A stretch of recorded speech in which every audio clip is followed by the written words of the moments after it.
আপনি বোঝেন আল্লাহর আযাব, কিয়ামতের ময়দানের আযাব। আমি পড়েছি কোরআনে, আল্লাহ পাক বলেন লাওয়াহাতুল লিল বাশার আলাইহা তিসআতা আশার। এমন একটা ঘরে আমি তাকে মরণের পর প্রবেশ করাবো, যারা কোরআনের সাথে অহংকার করে চলেছে দুনিয়ায়। এদেরকে শুধু ঘরে প্রবেশ করাতে দেরি হবে, চামড়া খসাতে দেরি হবে না। নাজ্জাআতাল লিশাওয়া, এদের শরীরের চামড়া এ ঘরে ঢুকলেই খসে যাবে। আমি আয়াতটা তাফসীর সহ পড়েছিলাম জেলখানায়। রিমান্ডে থাকাকালীন আমার আগে এক ভাইকে নিয়ে গেল, ভালো মানুষ গেল, আসার সময় দেখি চিল্লাচ্ছে। কি হয়েছে আপনার? দেখি ওর হাতের আর পায়ের নখ সব তুলে ফেলেছে, চামড়া, এ চামড়াও তোলে। আমি কেন বললাম এ কথা? এই যে নাজ্জাআতাল লিশাওয়া, এটা সূরা মারেজের ভেতরে আছে, 18 নম্বর আয়াত। এই আয়াতের তাফসীর পড়তে গিয়ে দেখেছি এই ঘরের ভেতরে আল্লাহ প্রবেশ করালে সঙ্গে সঙ্গে চামড়া উঠে যাবে। আর ওনারা আমাদের নিয়ে ঘরের ভেতরে মাটির নিচে ঢুকিয়েছে, চামড়া ওঠে নাই, তোলা লেগেছে। প্লাস দিয়ে হোক, বিভিন্ন মেশিং পত্র দিয়ে চামড়া তোলার পরে এরপরে লবণ দিয়েছে। আল্লাহ বলেন এমন ঘর বানিয়েছি, প্লাস লাগবে না, শুধু ঢুকবি সঙ্গে সঙ্গে চামড়া সব উঠে যাবে।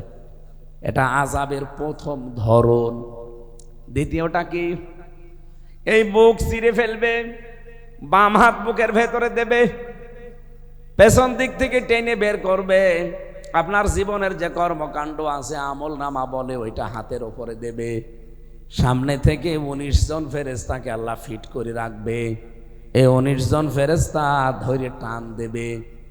একদিকে পেছনে হাত দেওয়া, তাও বুকের ভেতর দিয়ে। 2 নম্বরে পেছনে ওর ওপরে আবার বই দেওয়া, আমল নামা। আসতে তো চাইবে না, বেঁধে যাবে। এত জোরে হ্যাঁচকা টান মারবে, বুকের হাড় গোড় সব ভাঙতে ভাঙতে চলে আসবে।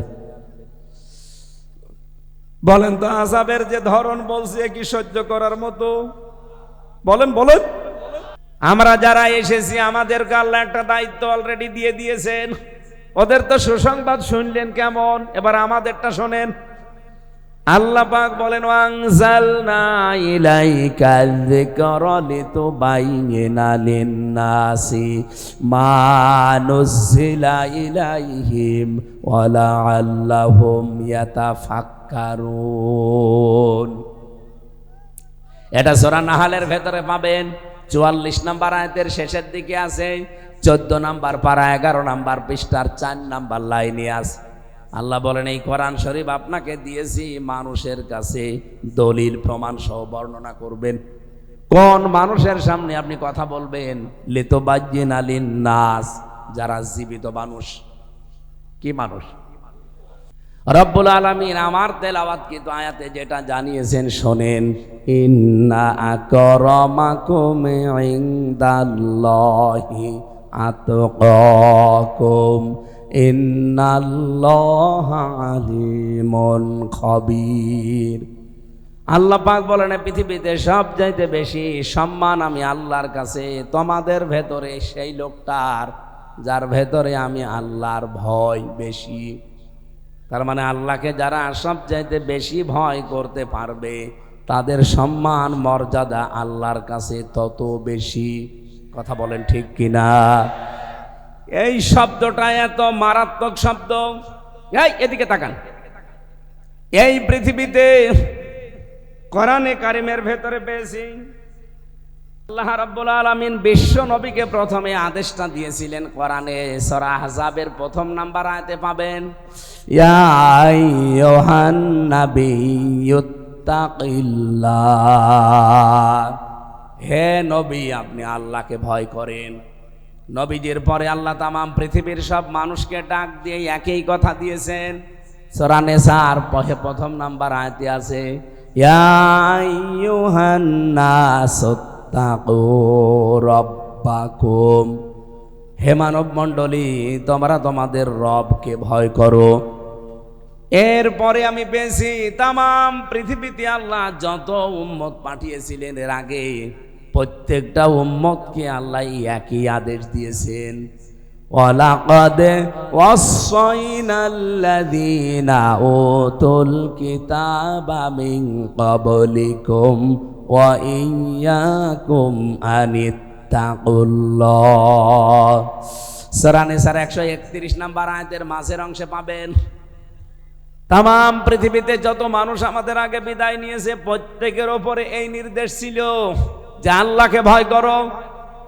এরপরে মহান আল্লাহ এই পৃথিবীতে যারা ঈমানদার তাদেরকে আল্লাহ ডাক দিয়ে বললেন, তোমাদেরকেও আদেশ দিলাম, ইয়া আইয়ুহাল্লাযীনা আমানুত্তাকুল্লাহা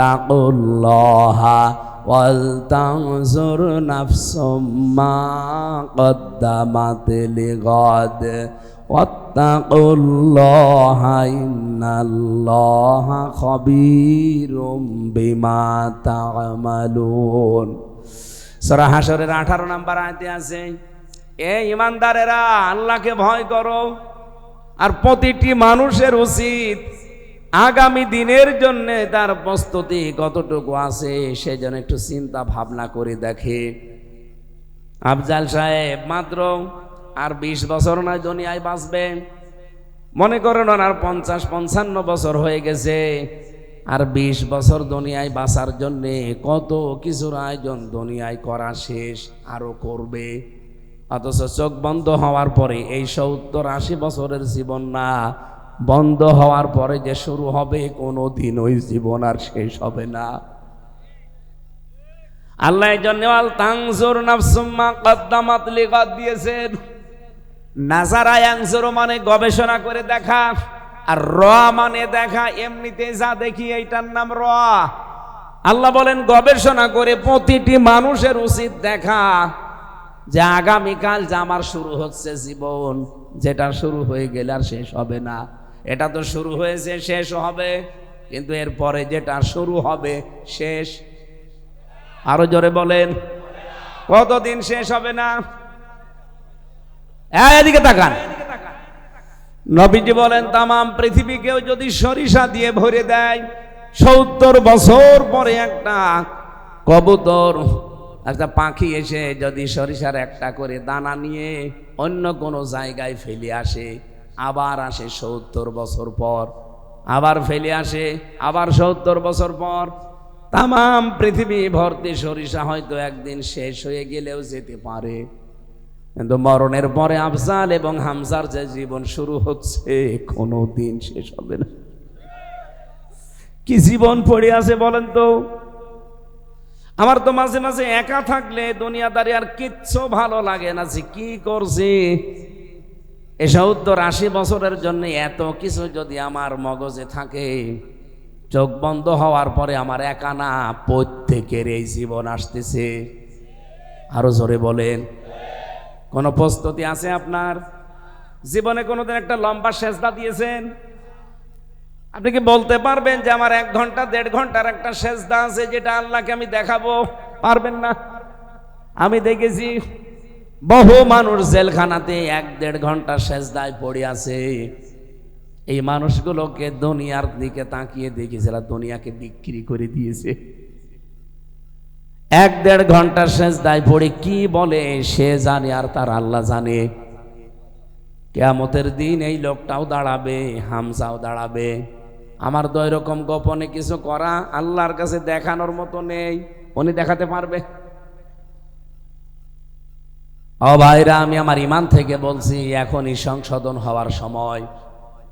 কেউ কারো না, পৃথিবীতে যত মানুষ আপনার আত্মীয় স্বজন যত রকমের আছে, পৃথিবীর জমিন শেষ করার পরে সবার সাথে একদিন দেখা হবে, কিন্তু কেউ আপনার পরিচয় দেবে না। প্রথমে আমি পেয়েছি ভাইয়ের নাম, মায়ের নাম, বাবার নাম, স্ত্রীর নাম, সন্তানের নাম, বন্ধুর নাম, এরপরে নেতা যারা নেত্রী আছে এদের নাম। এই মানুষগুলো কিয়ামতের দিন আপনার সাথে দেখা হবে, কিন্তু কেউ আপনার পরিচয় দেবে না, দেখলেই দৌড় দেবে। কিন্তু একজনের সাথে আর কোনো দিন এই দুনিয়ার জমিন শেষ করার পরে আর দেখা হবে না, তিনি হচ্ছেন আপনার বোন। কি বললাম? কথা বুঝতেছেন? সবার সাথে মরণের পরে আপনার দেখা হবে একবার, কিন্তু পরিচয় দেবে না সে, কারণ সম্পর্ক মরণের পরে সব কাট হয়ে যায়। ফাইদা নফিখা ফিস সূর ফালাং সাবা বাইনাহুম, এই যে নসব আনসাব দিয়েছেন, কোন রকমের সম্পর্ক আল্লাহ রাখবে না। সে আত্মীয়তার সম্পর্ক হোক, দলীয় সম্পর্ক হোক, বংশগত সম্পর্ক হোক, কোনো সম্পর্ক থাকবে না, সব আল্লাহ বলেন কাট হয়ে যাবে। ইয়াউমাইযি ওয়ালা ইয়াতাসালুন, এমনকি কেউ আপনার সম্পর্কে জিজ্ঞাসাও করবে না যে হামজা কেমন আছো। কিন্তু একজনের সাথে আর কোনো দিন আপনার সাক্ষাৎ হবে না, দেখাও হবে না, সেটা আপনার বোন। আমি আয়াতের তাফসীর পড়তে গিয়ে দেখেছি বোনের সাথে যেহেতু কোনোদিন আর দেখা হবে না, এই জন্য আমরা যারা জ্ঞানী মানুষ আছি, দুনিয়ায় যাদের বোন আছে, বোনের হক ফাঁকি দেবেন না। যেহেতু তার সাথে আর কোনোদিন আপনার দেখাও হবে না, সাক্ষাৎও হবে না, কথাও হবে না, এ দুনিয়ায় শেষ। কিন্তু বহু মানুষ আমরা দেখি এই পৃথিবীতে বোনের সম্পদ আত্মসাৎ করে মেরে খায় না। ঢাকায় সব নেই? বলেন বলেন। ও ঢাকাবাসী, আমার এই ব্রেনের ভেতরে বাস্তবতা আমি যা ঢুকিয়েছি দেখেন, এই দেশে কোনো ভাই আমার যতটুকু বিশ্বাস, সে জীবনে ওই আয়াত শোনার পরে আর চাইবে না যে আমার বোনকে আমি ফাঁকি দেই। কিন্তু আমরা 100 জনের প্রায় 90 জন আজ ফাঁকি দিচ্ছি, যাদের কারণে, সেটা হচ্ছে আমার বউ। আমার বউর কারণে আমার বোনকে আমি ফাঁকি দিচ্ছি, তার অধিকার নষ্ট করছি। আমি জানি মেয়ে লোক এই কথা শুনলে এখনই বরদোয়া করবে যে হুজুর মরুক, মরবো, আমি মরবো তাও বলবো, কারণ এটা বাস্তব আছে কিনা বলেন। হাজারো বোর কারণে তার ভাইরা 100 ভাগ বোনের হক আদায় করতে আজ পারছি না। এরকম দজ্জাল বউ আছে কার হাত তোলেন তো? ঢাকায় তো নেই, আমি আলহামদুলিল্লাহ, ওই যে একজন আছে, হ্যাঁ, ও মনে হয় বাইরের জেলা, ও ঢাকার হলে হাত তোলে। সম্মানিত মা বোনেরা, মাপ চাচ্ছি আপনাদের কাছে, আলহামদুলিল্লাহ আপনাদের কোনো স্বামী হাত তোলে না। যে 2 জন হাত তুলেছে মনে হয় রংপুরে, রংপুরের না হলে হাত তোলে। যাক আলহামদুলিল্লাহ, অনেক ভালো আছেন। বনের হক ফেরত দেওয়া লাগবে। অনেকে বলে মাঠের জমি দিয়েছি, বাড়ির জমি, দোকান, এগুলো দেওয়া লাগবে। দেওয়া লাগবে না মানে? সাহাবায়ে কেরাম ভাগ করার সময় বাড়িতে যে খাবার খাওয়ার প্লেট, এইটাও ভাগ করে দিতেন, খাবার খাওয়ার যে গ্লাস, এইটাও ভাগ করে দিতেন, রান্না করার কড়াই পর্যন্ত ভাগ করতেন। আর আপনি মাঠের জমি দিয়ে দিয়েছেন, বাড়িটা দিতে চান না, বলে দোকানের ভাগ নেবে, তো কোনোদিন আসবে না। আসবে না মানে? তোমার জন্ম দিয়েছে তোমার বাবা, আর ওইটাকে ডাউনলোড করে নিয়ে আসা। সুতরাং বোনেরকে ফাঁকি দেওয়া যাবে? কার ওদিকে তাকিয়ে এই হকটা নষ্ট করেন না। কার জন্য কি রেখে যাচ্ছেন?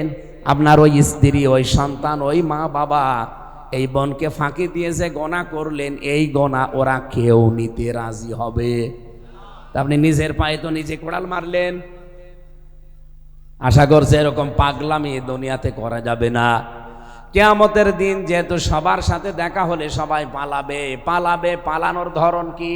আল্লাহ পালানোর ধরন দিয়েছেন, ইয়াউমা ইয়াফিরুল মারউ মিন আখিহি ওয়া উম্মিহি ওয়া আবি।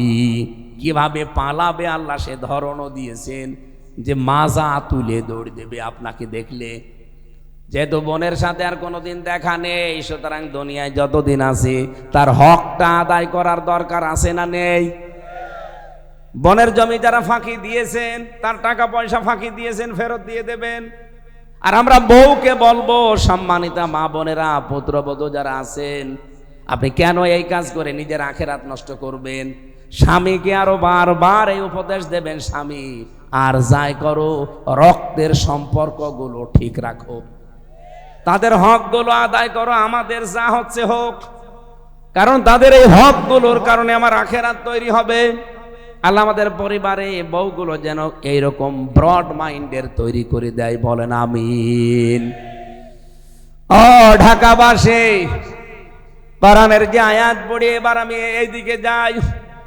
আল্লাহ পাক বলেন সবাইকে তো আদেশ এভাবে এভাবে দিয়েছি, তোমাদেরকে আলাদাভাবে আদেশটা দিলাম। আমার কাছে সম্মান যদি পেতে চাও, তাকওয়া অর্জনের বিকল্প দুনিয়ার কোনো পদ্ধতি নেই। এখন তাকওয়া অর্জনের পদ্ধতি কি?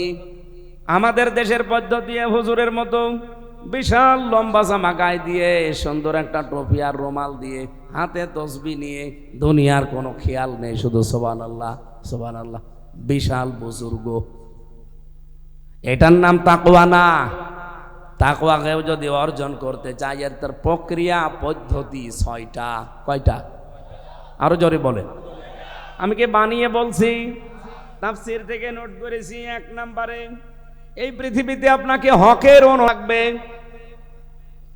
যেই লোকটা দুনিয়াতে হক অনুসন্ধান করে বেড়ায়, এটা তাকওয়া অর্জনের প্রথম পদ্ধতি, প্রক্রিয়া আছে। যে এখান থেকে আপনি যদি, এই যে এখানে 1 থেকে ফাজিল, 1 থেকে ফাজিল না, তাহলে 12 ক্লাস এখানে পড়ানো হয়। আপনাকে ওই 12 নাম্বার ক্লাসে যেতে হলে 1 থেকে শুরু করা লাগবে। 1-এ না পড়ে একবারে আপনি ফাজিলে পড়তে পারবেন। এর প্রক্রিয়া সিস্টেম তৈরি করা আছে, 1 2 3 4 5 এভাবে।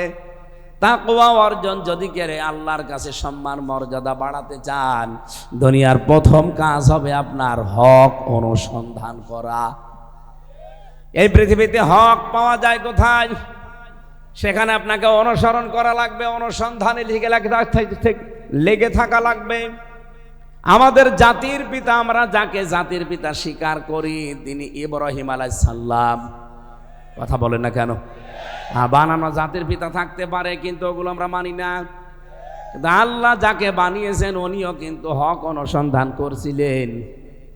উনি কখনো কখনো দেখলেন যে তারকা, কখনো দেখলেন চন্দ্র, কখনো দেখলেন সূর্য। দেখার পরেই বলেছিলেন এটা আমার রব হবে। রব্বুল আলামিন বলেন সর্বশেষ তাকে আমি হক অনুসন্ধানের কারণে দেখিয়েছি।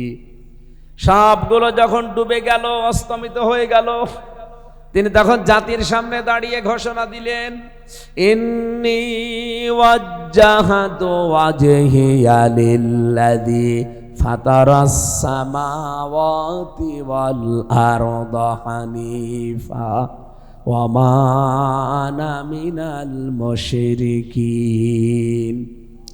অবশ্যই আমি আমার চেহারা আমি ঘুরিয়ে দিলাম ওই আল্লাহর দিকে, যিনি আসমান আর জমিনের উদ্ভাবক। হানিফা, আমি একনিষ্ঠভাবে ঘুরলাম, লোক দেখানোর জন্যে না, দুনিয়ার কোনো স্বার্থ পাওয়ার জন্যে না, একনিষ্ঠভাবে আমি আল্লাহর দিকে ঘুরে পড়েছি। ওমা আনা মিনাল মুশরিকিন, আমি কিন্তু মুশরিক না। আমার প্রশ্ন, হযরত ইব্রাহিম হক অনুসন্ধান করে করে পেয়েছিলেন, আর আমাদেরকে চোখে আঙ্গুল দিয়ে হক দেখিয়ে দিলেও কবুল করতে চাই না। এক কথা বলা লাগবে। এরকম মানুষ দেশে আছে না নেই? উনি তো পেয়েছিলেন অনুসন্ধান করে করে করে, আর আমাদেরকে চোখে আঙ্গুল দিয়ে দেখা দিচ্ছে এই যে হক, এরপরও মানতে চাই না। দ্বিতীয় নম্বরে পেয়েছি, এই পৃথিবীতে হক যদি কেউ পেয়ে যায়, আপনি যে প্রক্রিয়ায় যাবেন 1 2 3 4, তাহলে দ্বিতীয় নম্বর তাকওয়া অর্জনের প্রক্রিয়া, হক পেয়ে গেলে কবুল করা লাগবে। আমরা তো হক আপনাদেরকে দেখিয়ে দেই কোরআন হাদিসের মাধ্যমে, আপনি পেয়ে যাওয়ার পরেও কবুল করেন না। যারা কবুল করেছিল আপনি তাদের দিকে তাকান।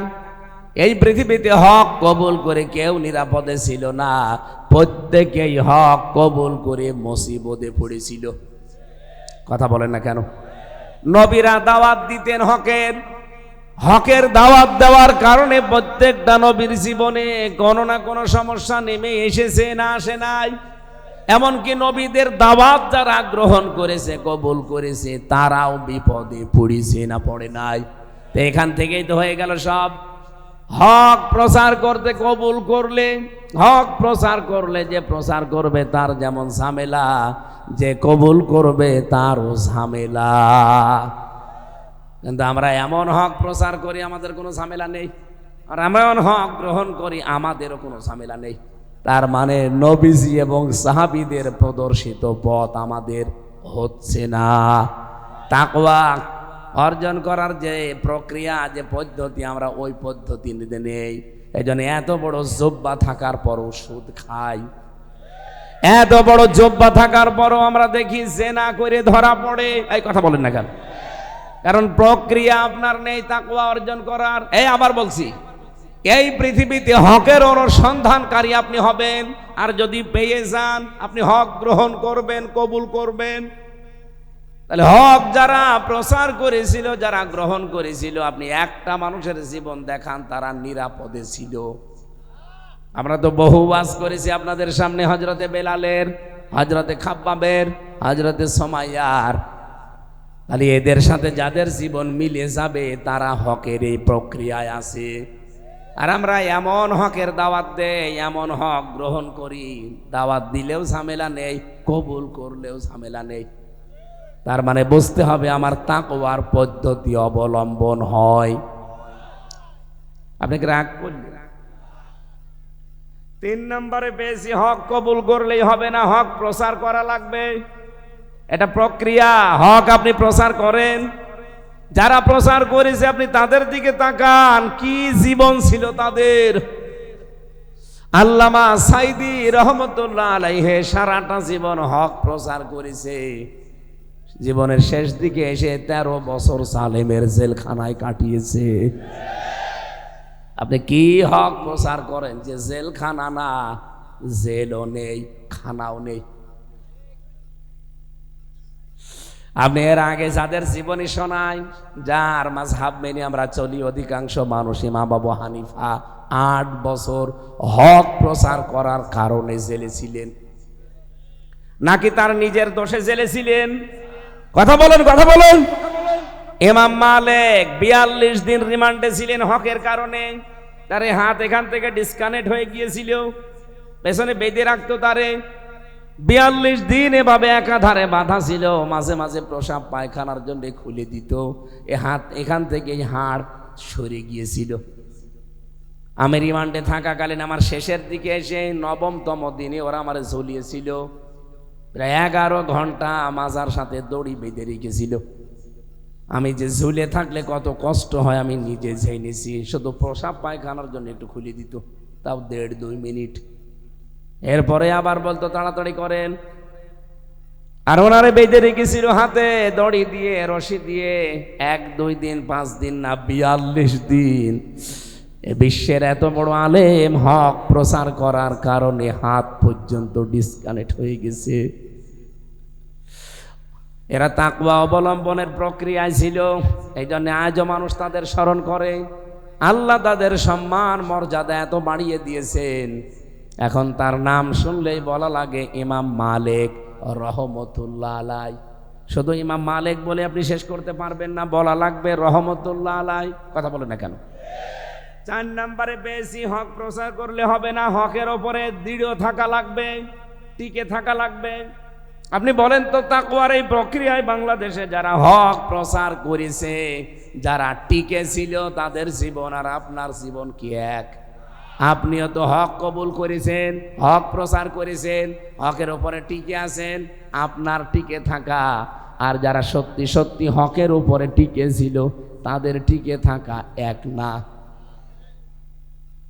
আমি মাঝে মাঝে শিক্ষার জন্য এটা বলি, আপনি আবার অন্য দিকে নেবেন না।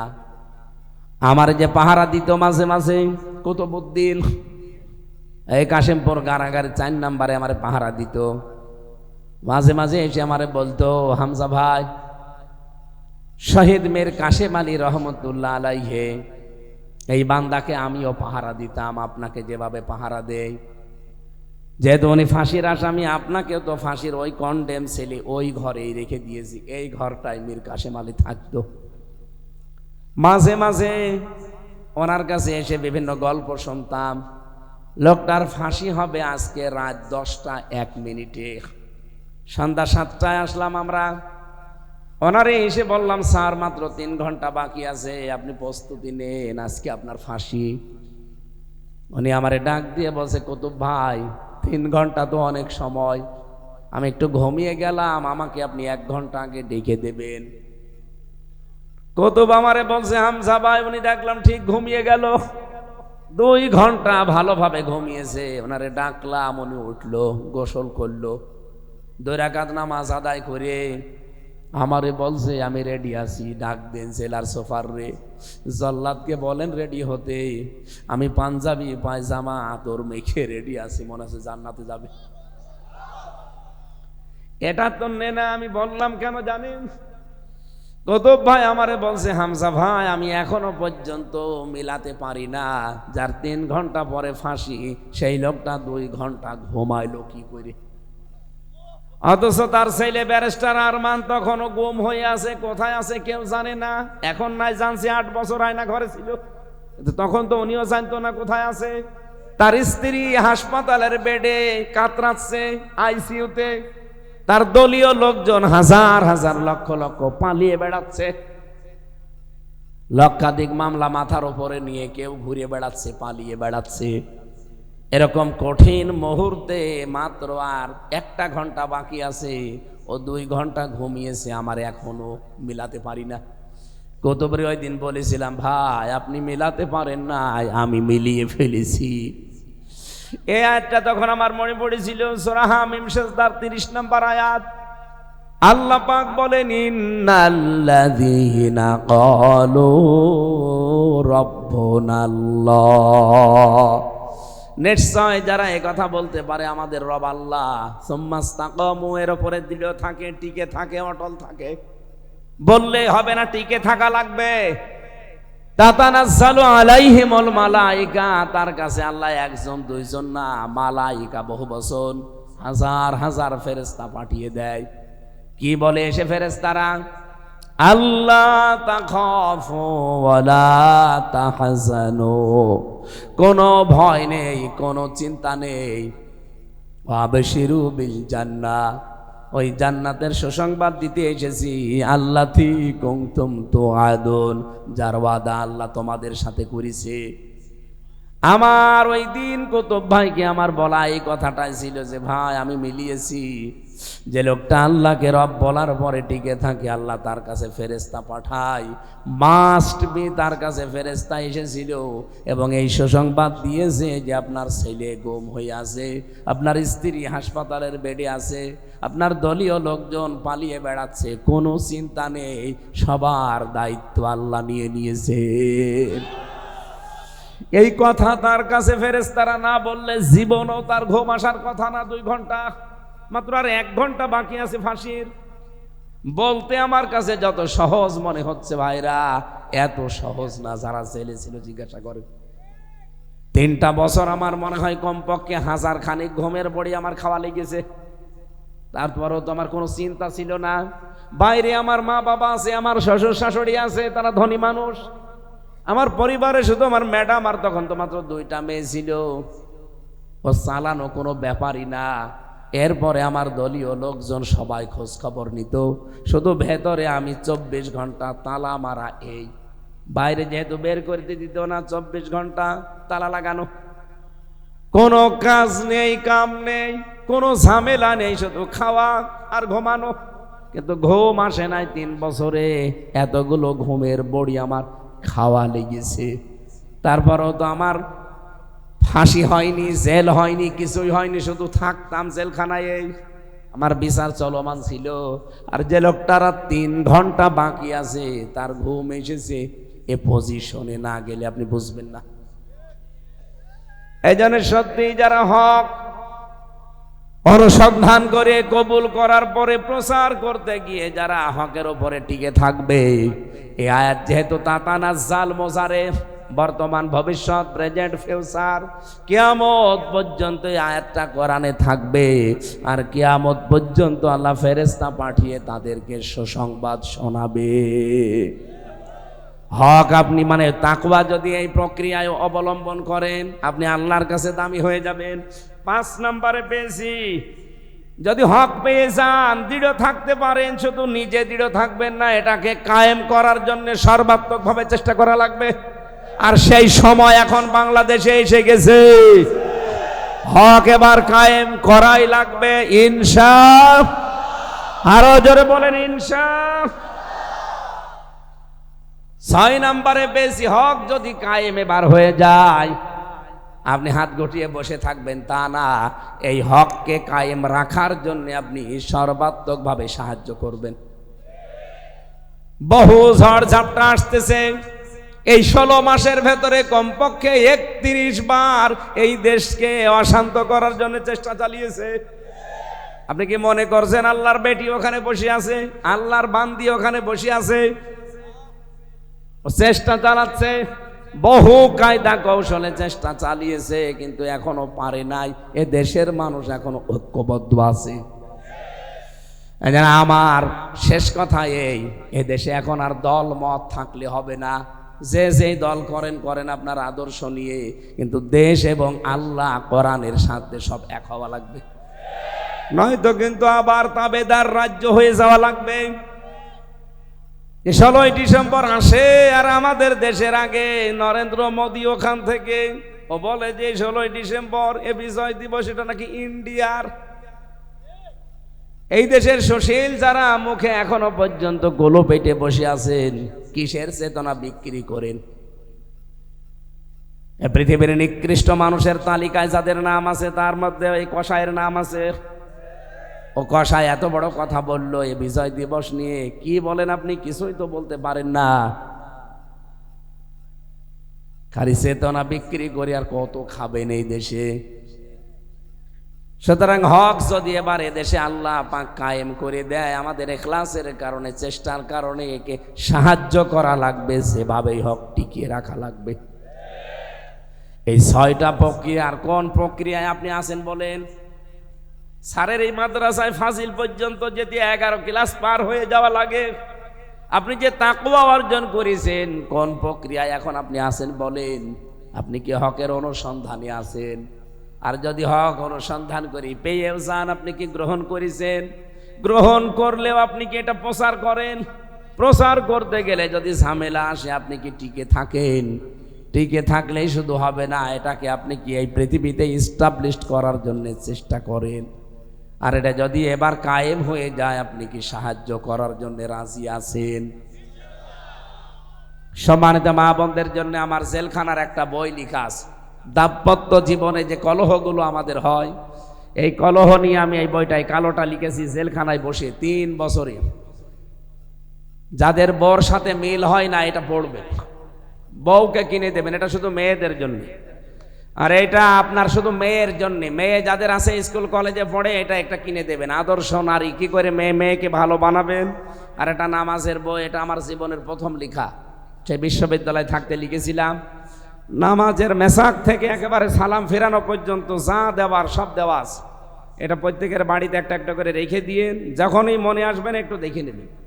এই 3টা অন্তত মেয়েদের একটা, আর বর জন্য একটা নিয়েছেন। ওই যেখানে গাড়ি আছে হয়তো, বা কোথায় আছে আমি জানি না, ওই গেটে আছে, সাদা গাড়ি থেকে যাওয়ার সময় নিয়েছেন।